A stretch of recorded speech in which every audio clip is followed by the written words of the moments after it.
Springtime means new zoo babies. And that means it's time for this week's edition of the Newshounds. Here's the Newshounds, Lui and Oliver, with their World News Roundup. This week on the Newshounds, some airport monkey business. Jumping for joy. And Greece is the word when it comes to zoo babies.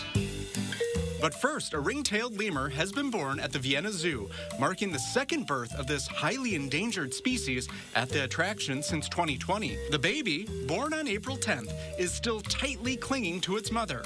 Wild lemurs live around 15 years, while in captivity, they can live as long as 30. It's estimated only about 2,000 ringtailed lemurs are left in the wild, so every edition is extra special.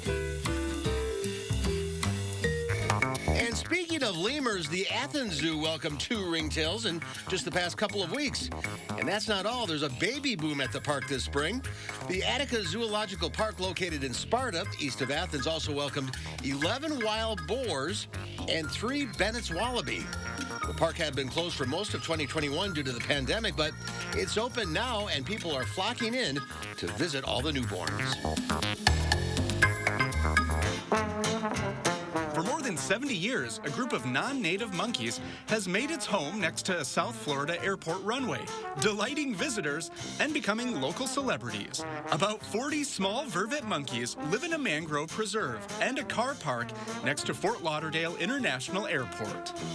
The U.S. has no native monkeys, but these small monkeys have roamed the beach in the late 1940s after a dozen brought from West Africa fled a now long-closed breeding facility and roadside zoo. The monkeys are local celebrities, and tourists love them.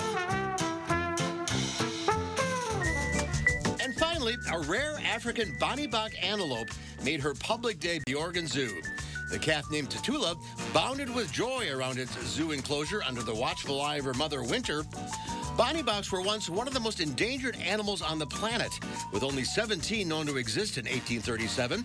But today, Oregon Zoo says sympathetic farmers enclosed the herd on their property, allowing the species to survive. Today, the Bonnie Bach population is estimated to be around 3,000, a number that could make you jump for joy. And that's this week's edition of the Newshounds.